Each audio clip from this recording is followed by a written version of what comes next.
What's going on, guys? No Guides here. Welcome back to another video. Now, in today's video, I'm going to show you how to get to Division 1 in Rivals. I've been top tier Division 1 player for many years.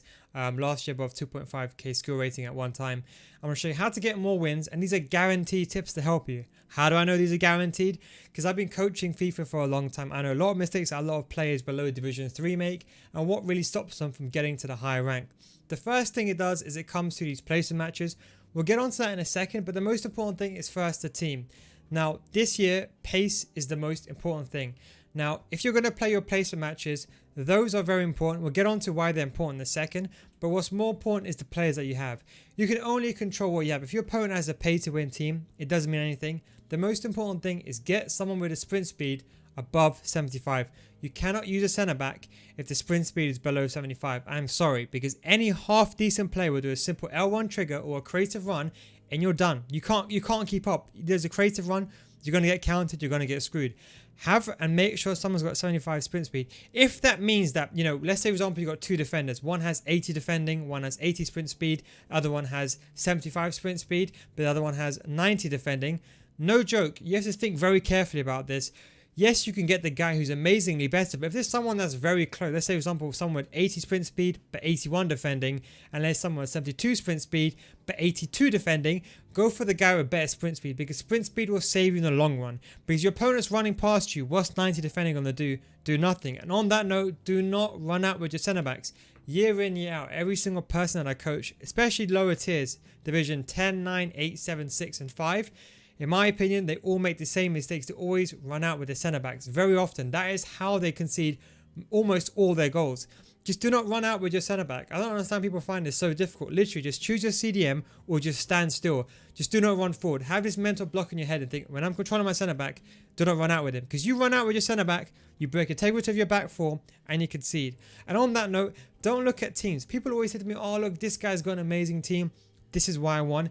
It doesn't mean anything. I'll give you an example, okay? So I packed Mbappe, okay? I got very lucky and I packed Mbappe, okay? Now, does this mean that I'm a good player? Just because you see Mbappe in my... Let's say, for example, I sold Mbappe. Mbappe goes about 1.5 million now. Depending on when you watch this video, the price will have changed. So I packed Mbappe very, very luckily, right? If I sell him, I got 1.5k. I can buy a top tier team. I can buy Mane, Salah, Firmino, Rodrigo, Richarlison. I could buy all the top tier players in the Premier League and use them. Does that mean I'm a good player? No. So the person you could be playing could have got the best pack luck. It doesn't mean he's a good player. Don't look at the guy's team and be like, you know what, I need to change the way I play. Play the way you want to play normally. Don't change anything up. This is the biggest mistake I see. A lot of people be like, oh look, this guy's got a top tier team. I'm not going to play properly. I'm going to lose anyway.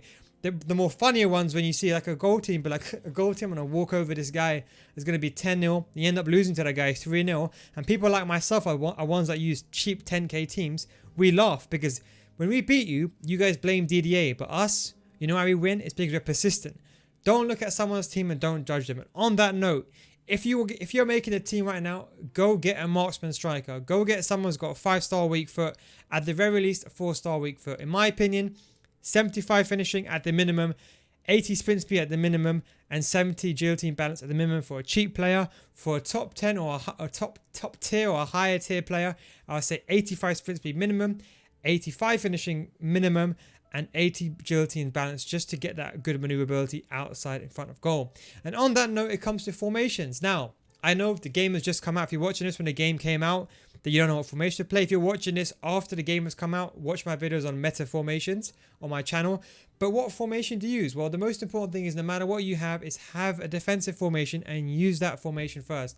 There's no fitness anymore, so you don't have to worry about fitness, players getting tired.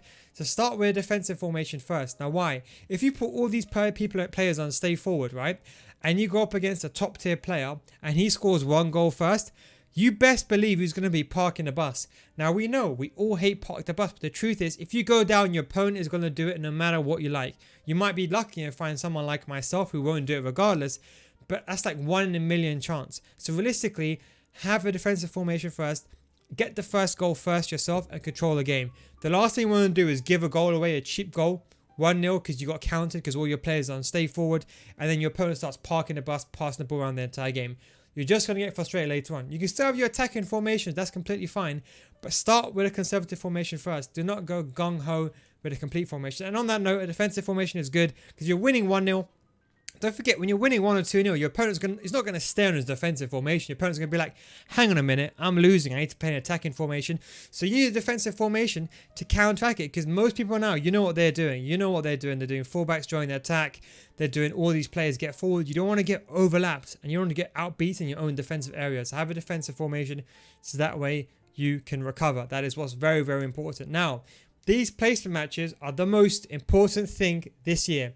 First of all, do not, if you're starting a game, do not go into a placement match with the goddamn bronze team. Please do not do that. It's honestly, it's suicide, because you do that, you're done.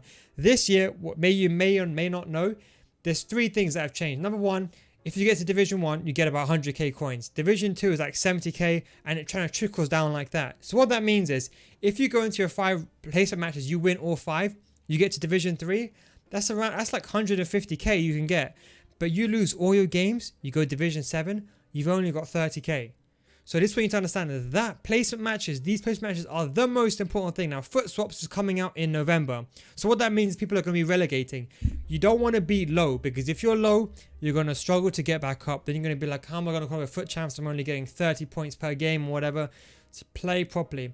Those first 5 matches, yeah, if you have to use your loan card, you use your loan cards. Make sure you try hard, you get the best and most possible wins from those 5 place matches. Is extremely important. Second thing, this year it's changed. You can only have up to 30 games per week, and you continue to make progress against your weekly score. So you only have 30 games per week in Rivals to make up your weekly score. Now, what does that mean? So when you have this, you go to weekly rewards. Now, your first 30 games will contribute to this. Any game you play after your 30 games will not contribute to your weekly score. So your first 30 games are important. Any game that you play after your first 30 games, your weekly score will not go up and down anymore. All that will do is you can still play the game, you can still do your objectives, you can still earn higher skill rating and climb through division rivals, but you won't get better rewards. So bear that in mind. That is very, very important that you take this into consideration. So 30 games max contribute to weekly competition. You can still play after that, but if you play after 30 rival games every single week, it refreshes, of course, but after that, it doesn't affect your weekly score. It only affects your objectives, higher skill rating, and divisions. The second thing, which is also very much important, is divisions are a bit skewed, okay?